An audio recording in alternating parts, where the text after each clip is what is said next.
Hola, continuamos con el homenaje a Álvaro Mutis en sus 100 años, homenaje que se lleva de manera virtual con una serie de entrevistas, conferencias, lecturas. Hoy tenemos a Óscar Castro, uno de los más destacados cuentistas colombianos, profesor universitario, investigador y amante de la obra de Álvaro Mutis y crítico, ¿no? Así ha hecho una lectura sistemática tanto de su poesía como de su narrativa.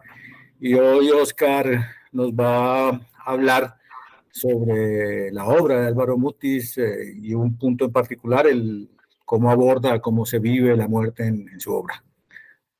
Muchas gracias, Oscar, adelante. Buen día. Gracias, Mario, por invitarme a este justo homenaje a los 100 años de nacimiento de nuestro querido poeta y escritor Álvaro Mutis, a quien tuve la fortuna de conocer y de tratar en México y que me colaboró bastante para la realización de la tesis que hice sobre su poesía. Este extracto sobre la muerte en la narrativa de Mutis proviene de una investigación realizada en el 97 para la maestría de la Universidad de Antioquia en literatura colombiana. Sueños, erotismo y muerte en la narrativa de Álvaro Mutis se llama el libro. 1. La verdadera muerte. Ana María Jaramillo le preguntó a Mutis que cómo había logrado resolver el enfrentamiento con la muerte y la inconformidad frente a la muerte de los seres amados. Mutis contestó: yo no he escrito una sola línea que no esté relacionada con la muerte. Escribo para negar la muerte, pero la única manera de negarla es hablar de ella y saber de qué estamos hablando. No hay ni que magnificarla ni literalizarla. No hay que hacer una versión literaria de la muerte. Eso no se puede hacer. A Fernando Cruz le dice que la muerte es lo único sobre lo que nada sabemos, al describir la manera como le tocó recoger, identificar, empacar y entregar los muertos de 2 accidentes de aviación cuando trabajaba en una de estas compañías. Y lo dice de manera escueta y vívida. Cada vez que se proyectaba de nuevo la imagen de esos cuerpos carbonizados o hechos pedazos, pensaba que no tenía ninguna lógica que las cosas acabaran ahí. No es que tenga la certeza de que existe otra vida, pero me resulta terrible y extrañamente inútil que al final todo se convierta en ese montón de agua, de huesos y de órganos en descomposición que ya nada significa. Pero no sé qué hay después, creo que nadie lo sabe. Hasta aquí Mutis. El tema de la muerte es de los más constantes en la poesía y en la narrativa de Álvaro Mutis.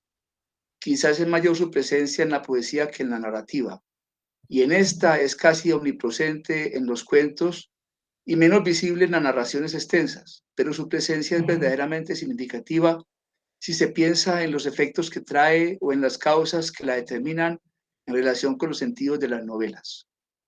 Como suceso de la trama, la muerte de un personaje cobra la vida de muchos otros sucesos, de las significaciones, de los intereses, de las acciones y hasta de los personajes y del mismo narrador. Esto sucede en la novela sobre Macrol. No obstante, antes de las novelas se anuncia y se narra la muerte de este personaje en 1981 en su poemario Caravanserai, en el poema En los esteros. Este suceso aparece después como apéndice en su novela Un bel morir en 1988. La muerte, pues, abandona su vestimenta anecdótica o meramente ocasional para convertirse en motivo, tema, conflicto, efecto causa, paradoja, metáfora, fuerza opositora, objeto de búsqueda, fuerza adyuvante, medio, pretexto o finalidad. Ella permite las más profundas reflexiones o sirve de refugio en momentos de desolación. Ella se convierte en medio, motivo o arma de venganza, fuente de poesía y de cambio, punto decisivo, momento de inicio, atmósfera, mito, rito, amiga, fantasma, desolación, terror, geografía, compañera, tabú, juego, presencia permanente, disfunción natural, paso, nada. Álvaro Mutis, en entrevista con Eda Pilar Duque, le dijo: no tengo una concepción determinada de la muerte. Creo que morimos a cada momento. Una de mis grandes obsesiones y que está muy presente en mi poesía es el uso de las cosas y de los seres en los tiempos y en los climas. y no concibo la muerte como una cosa aparte que vendrá un día. Pienso que estamos dentro de ella. Desde el instante que nacemos, estamos muriéndonos. El final, pues, no me preocupa. El final ya comenzó. Hasta ahí Mutis en 1988. Pero el autor modelo de la saga de Macrol el Gaviero, llamado Álvaro Mutis, también le otorga otra dimensión a la muerte, ya en el plano íntimo y más esencial, en el que va implícito el concepto de inmortalidad y hasta el de eternidad. En entrevista con Gerardo Ochoa, amplió el territorio de la muerte y lo sacó del ámbito individual y subjetivo al interpretarla como uno de los grandes mitos que han acompañado al hombre. Uno de estos mitos es la certeza de que nuestro destino está manejado por fuerzas ajenas a los hombres y que escasamente estos conocen. Otro es la pertenencia a un orden universal que tampoco el hombre puede percibir y que el poeta advierte, así como lo hace el místico. El poeta advierte la presencia de la divinidad, comillas, el vivir la muerte como una prueba más y un paso hacia otra cosa, como apenas un episodio de algo que continúa en un orden que se nos escapa. Hasta ahí, Mutis. La presencia del orden en relación con la muerte se reitera en la novela Tríptico de Mar y Tierra, la última obra narrativa publicada por Mutis. Allí, en el texto o último relato de esta novela, Jamil, Macrol piensa que el único orden en el que se puede confiar, cierto y definitivo, es el de la muerte. Dice Macrol, la astucia consiste en seguir viviendo y en tratar de no tener relaciones muy cercanas con ella. Cuando la muerte invita hay que volverle la espalda, no por miedo, desde luego, sino con la certeza de que no está interesada en nosotros, sino en nuestros pobres huesos, en nuestra carne con la que alimenta sus legiones. Sin embargo, allí está espiándonos el orden, el único valedero. Hasta ahí Macron. Es aquí donde se sugiere la dimensión metafísica de la muerte, al presentarla como paso hacia un orden y una dimensión que el hombre no puede controlar. Queda entonces lo desconocido, el misterio, otra vida u otra realidad. En esto Mutis no profundiza, menos lo hace Macron. En la novela Un bel morir, la muerte es un hecho terminal de él y los personajes que lo acompañan como Amparo María. También es un hecho presente en la situación política de la región, pues el capitán Segura y sus soldados mueren en los enfrentamientos con los subversivos y asimismo se infiere que varios de estos también mueren en la refriega.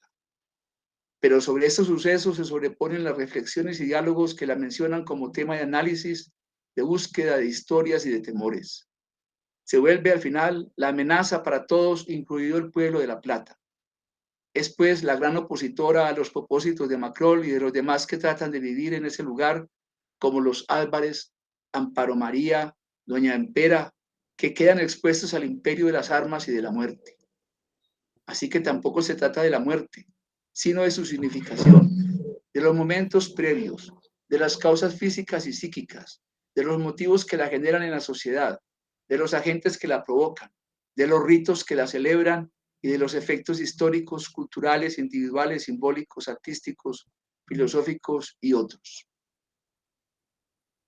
Otro efecto de esta convicción es el escepticismo de Macrol acompañado a la vez de su irremisible soledad. Estado más que sensaciones producidos en parte por las dificultades o peligros constantes de su vida que velan esa otra cara, la real, de la vanidad de toda empresa humana. Ante esta certeza dice que los hombres vivimos, comillas, ayunos del milagro de la pasión que atiza el saber que estamos vivos y que la muerte también entra en el juego sin comienzo ni fin, porque es puro presente sin frontera. Hasta ahí las comillas. Este escepticismo es silencio en la novela La nieve del almirante. Macron describe que todo lo que se diga sobre la muerte no deja de ser labor estéril e inútil. Es mejor callar y esperar. Y mientras en la novela Un bel morir presenta la necesidad de que el hombre tome conciencia por igual del valor de la vida y de la muerte, en La nieve del almirante plantea lo contrario. No se le puede pedir a los hombres ni silencio ni conciencia, pues, comillas, en el fondo deben necesitar la parca, tal vez pertenezcan exclusivamente a sus dominios, cierra comillas. Además, Sabe identificar su cercanía, generalmente en momentos de plenitud sensual o de felicidad, o también en momentos de peligro o de inquietud, en los que se ve indicios claros de que se acerca el final y de que los momentos de plenitud están a punto de terminar. Esto lo lleva a asociar rápidamente la empresa de ferrocarril con la pérdida de la vida. Macrol huele el peligro, lo percibe, lo vislumbra a la manera del visionario, pero se mete en él. En cada obra es lo mismo. En las anteriores actitudes o posiciones de Macrol se identifican por lo menos entonces dos contradicciones. Una, no hablar de la muerte y tomar conciencia de su valor, así como el de la vida. Y dos, tanto el peligro como el goce o la felicidad anuncian la cercanía de la muerte. Las dos que van paralelas son la vida y la muerte. Hay pues una doble realidad que en forma permanente se le devela a Macrol y en la que una está ligada, está asignada por la negatividad en contra de la otra, la verdadera, la que en todo momento y lugar defiende y alimenta. Tal vez a esta pertenece, comillas, el eterno muchacho que no registra el paso del tiempo, cierra comillas, que llevamos dentro de nosotros y que Macron percibe como tragedia, pues en forma contradictoria siente el proceso de envejecimiento, algo desconocido hasta entonces para él. Es el mismo que percibió en el cañón de Aracuriare y que, comillas, se reservaba la prerrogativa de no envejecer, ya que cargaba consigo la porción de sueños truncos, tercas esperanzas, empresas descabelladas y promisorias en las que el tiempo no cuenta, es más, no es concebible, cierra comillas. Y cuando un día el cuerpo da el aviso y nos damos cuenta de nuestro deterioro, también nos damos cuenta de que, comillas, alguien ha estado viviéndonos y gastando nuestras fuerzas, cierra comillas. Es cuando se vuelve, comillas, al espejismo de una juventud sin mácula, cierra comillas, movimiento de regresión que sigue hasta el último despertar. La parca, es decir, la muerte como destructora, no es la muerte merecida, la que Mutis proclama en la poesía y la que Macrol busca aclarar en sus reflexiones. Pero no se trata de magnificarla ni de mitificarla. Al contrario, pretende ponerla en su sitio, en el nivel de la vida, es decir, de la realidad del hombre y del mundo. 2. La inmortalidad.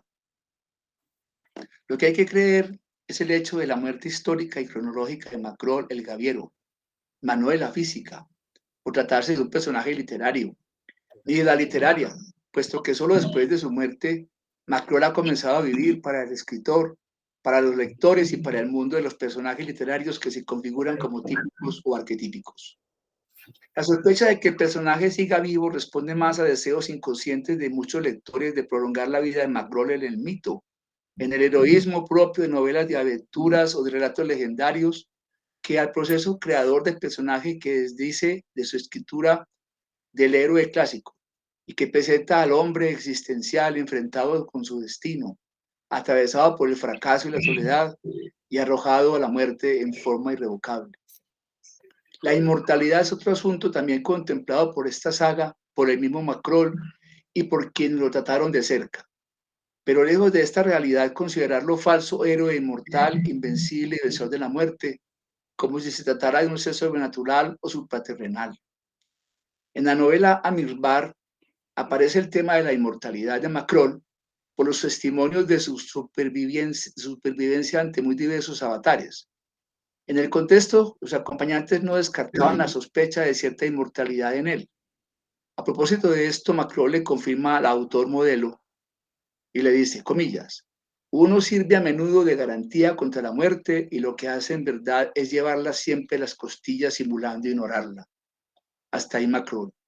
Palabras que confirman esa doble realidad ya expresada por el Gaviero y que definen una de las características de la atribuida inmortalidad. Garantía contra ella, mas no impedimento definitivo o contra. En la novela La nieve del almirante aparece por primera vez este tema de la narrativa de Mutis. Proviene del capitán del lanchón. Dice este, usted es inmortal, Gaviero. No importa que un día se muera como todos. Eso no cambia nada. Usted es inmortal mientras está viviendo. Hasta ahí el capitán. Aquí se revela un aspecto fenomenológico de esta inmortalidad.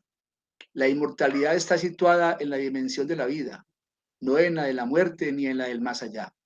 La inmortalidad se adquiere en los acontecimientos vividos por Macron, las pruebas por las que ha pasado y el haber vivido la vida que le correspondió, el haber desempeñado el papel apropiado, no el de una vida distinta, ajena o extraña a él mismo. 3. La verdadera muerte de Macron. Sobre la muerte de su personaje, el autor modelo deja constancia en el preámbulo innecesario de la muerte del Gaviero en el texto de En los esteros. Pero aparte de sus palabras y de sus elucubraciones sobre las versiones de esta muerte, el hecho de incluir la muerte narrada en el texto tomado de su poesía es suficiente para aceptar como verdad comprobada la muerte de Macron. Y encaja perfectamente en la novela Un bel morir, puesto que no es solo un bello morir, sino que deja esta sensación de muerte apropiada a la vida de este personaje. Lo bello de la muerte está en sus preámbulos, allá en el interior, en el espíritu, en la conciencia y la semi-inconsciencia de Macron. Lo fascinante son los momentos que la preceden con extraña ironía, puesto que acaba de escaparse de morir en manos de los militares solo por sus antecedentes en nada criminales, por sus relaciones un tanto ambiguas con los subversivos, por su carácter de extranjero, por su origen incierto, por su inestabilidad espacial, situación en la que es inevitable recordar el extranjero de Camus. Cuando el planchón se vara, Macron se deja arrullar en la somnolencia del trópico por el borboteo de las aguas contra la proa y el quejido tenue de la mujer enferma que lo acompaña. En ese momento aísla, comillas, los más familiares y recurrentes signos que alimentaron la sustancia de ciertas horas de su vida, cierra comillas. La enumeración de estos signos no tiene nexos ni coherencia, va de lo más cotidiano a lo más elevado y salta a espacios o ámbitos tan disímiles como contradictorios.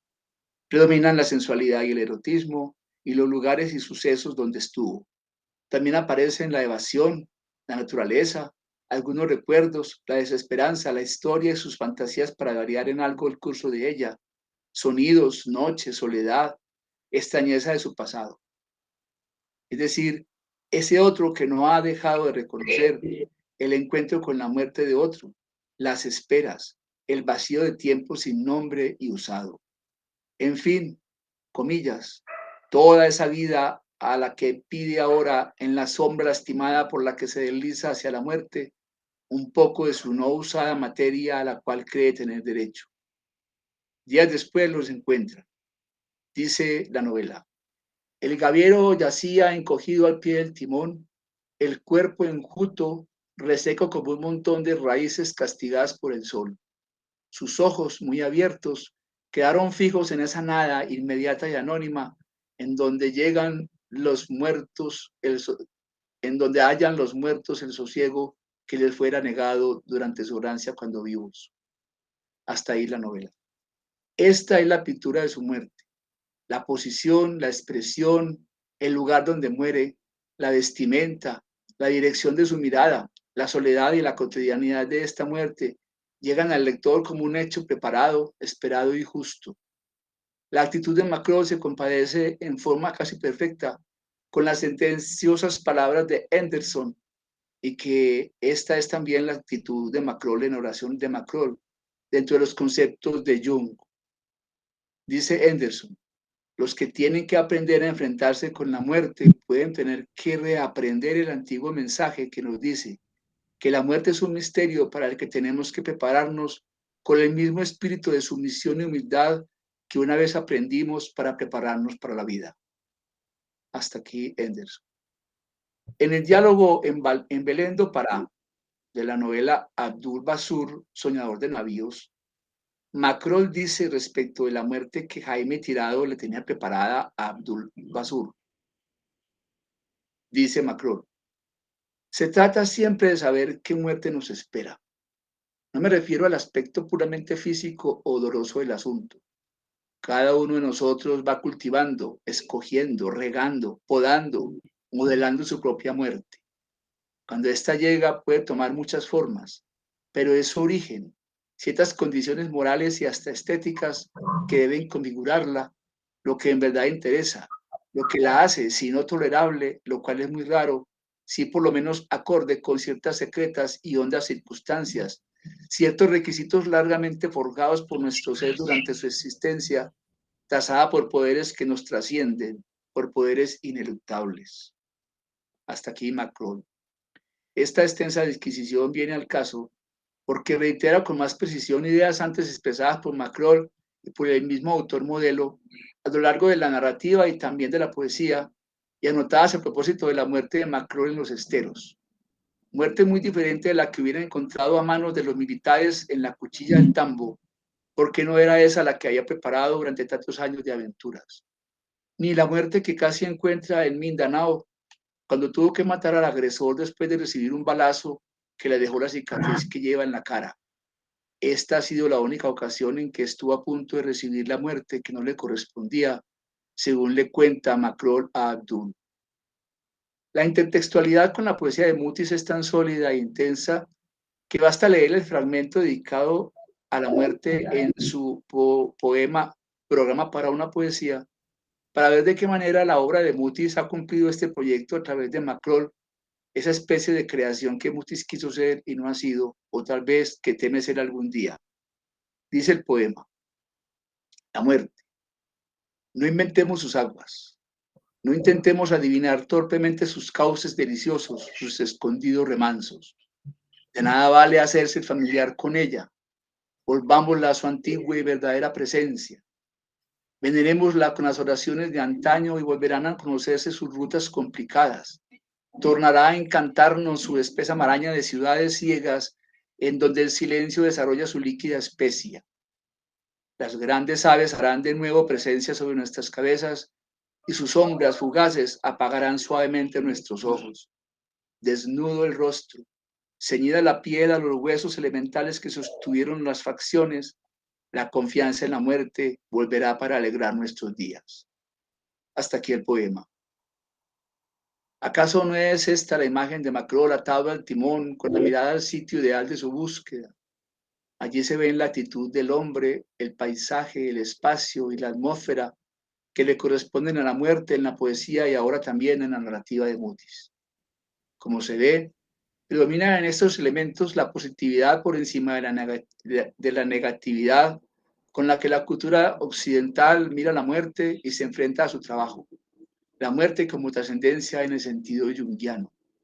O la familiaridad con la que los que se creen dueños de la vida intentan cumplir los designios y ejecutar los ritos de la muerte. O la excesiva confianza de quienes desafiándola tratan de irritarla para precipitar el propio destino y cerrar sus vidas con el engaño de la total autonomía. Dice Macron, morir es un pacto que hacemos con nosotros mismos. Lo importante es saber cuándo y cómo se cumple y estar seguro de que se trata de un viaje sin regreso. Luego de seguir este ideario de Macron sobre la muerte, queda algo que éste tal vez no ha dicho en ninguna otra obra con tanta precisión. En el relato ya mencionado de Jamil, en Tríptico de Mar y Tierra, ante el mundo y la experiencia interior que el niño Jamil le permitió descubrir ya en su vejez a Macron, termina por aceptar todo al ver al niño entrando en el, comillas, oscuro dédalo que tejen los hombres hasta terminar en un breve túmulo de pardas cenizas y que hemos convenido en llamar la vida, simplificando como siempre las cosas en forma lamentable. Hasta aquí Macron. Esta afirmación pone en jaque nuestra concepción de la muerte. Ahora a la vida la llama muerte. A la vida atribuye las cenizas que en la cultura occidental y en la oriental se relacionan con la muerte. Y a esto le agrega la imagen metonímica del túmulo, en la que el calificativo de funerario sonaría redundante. El túmulo guarda las cenizas del difunto. Así, la negatividad asignada culturalmente a la muerte se traslada por efecto de la paradoja hacia la vida. Y por elipsis, la positividad queda en manos de la muerte, tal como la presenta Macron durante el transcurso de su vida, de sus reflexiones y de sus escritos autobiográficos. Algunas conclusiones. En las 7 novelas de Álvaro Mutis queda latente la idea de que la muerte es tan importante como la vida y de que en esa también entra en juego la muerte. Hay un paralelismo entre las dos. Esto se inscribe en su continua afirmación de que estamos muriendo de forma permanente desde nuestro nacimiento. En otras palabras, el ser humano está dentro de la muerte, lo que significa que el final comienza con la vida. También hay otra dimensión. La muerte es uno de los grandes mitos de la humanidad, pero con este, otro de los mitos es la certeza de que el destino de la humanidad está manejado por fuerzas desconocidas y ajenas. Al anterior se agrega el mito de la pertenencia a un orden universal que tampoco se puede percibir, pero que el poeta y el místico sí advierten. En esto concluye que entonces solo se puede confiar en el orden de la muerte, por ser el único cierto y definitivo, porque la muerte vive espiándonos y no se le debe dar la espalda. Las preocupaciones se centran más que todo en la significación de la muerte, en los momentos que la preceden, en sus causas y motivos, en los agentes que la provocan, en los ritos que la celebran y en sus efectos en la historia, la cultura, el arte, la religión y la filosofía, entre otros. En esta narrativa, la cercanía de la muerte está vinculada a los momentos de plenitud sensual o de felicidad, pero también momentos de peligro o de inquietud. Al escuchar a Macron respecto de esta evidencia se identifican por menos dos contradicciones. Por un lado, no hablar de la muerte y tomar conciencia de su valor paralelo al valor de la vida, en lo que predomina la positividad. Y por otro, tanto el peligro como la felicidad anuncian la cercanía de la muerte. Una faceta interesante de Macron es la inmortalidad, que se le atribuye por primera vez en Aníbal el Almirante y luego en Amirbar. Se entiende en esta obra la inmortalidad como pasar la prueba de la vida, vivir con intensidad, comillas, vivir enamorado de la muerte, vivir la propia vida y recordar a Macron en forma permanente, como hacen los narradores y personajes de sus historias.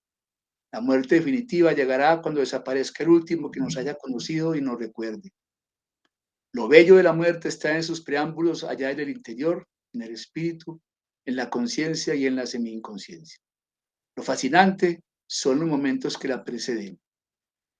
En el cultivo de ella, al llegar a la muerte toma diferentes formas, pero su origen y ciertas condiciones éticas y estéticas deben configurarla para que esté acorde con circunstancias íntimas y requisitos propios del ser que los ha logrado en su existencia, los cuales han sido trazados por poderes que nos trascienden y no podemos cambiar.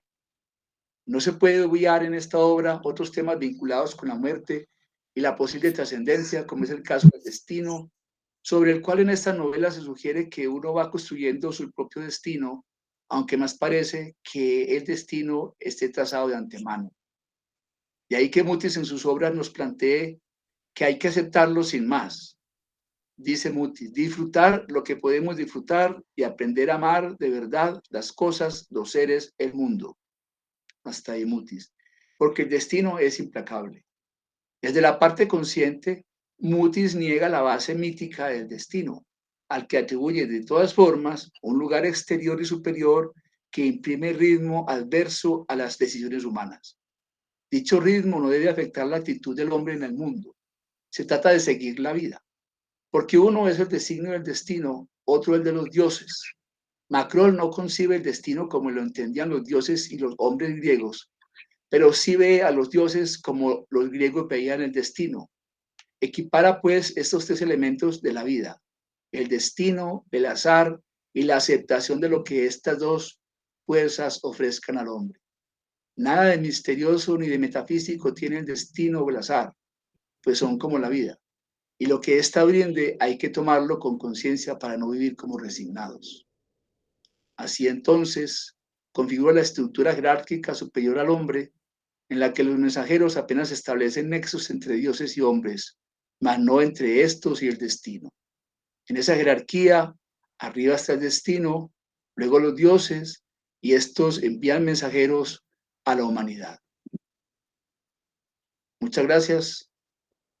Espero que esta celebración sea justa con lo que fue nuestro poeta y escritor Álvaro Mutis. A Mario, muchas gracias por esta invitación y a todos los colegas, éxitos. Mil gracias, Oscar. Nos has dado muy bella aproximación a uno de los temas centrales, muy bella e inteligente aproximación a uno de los temas centrales de Álvaro Mutis, que es el de la muerte, que pues es un tema y una preocupación y un asunto central en la vida de todos los seres humanos y es una de las cosas que hace universal la obra de Álvaro Mutis, la manera como aborda ese tema de la muerte. Muchas gracias, Oscar. Hasta Por pronto. nada. Bueno, hasta pronto. Abrazos.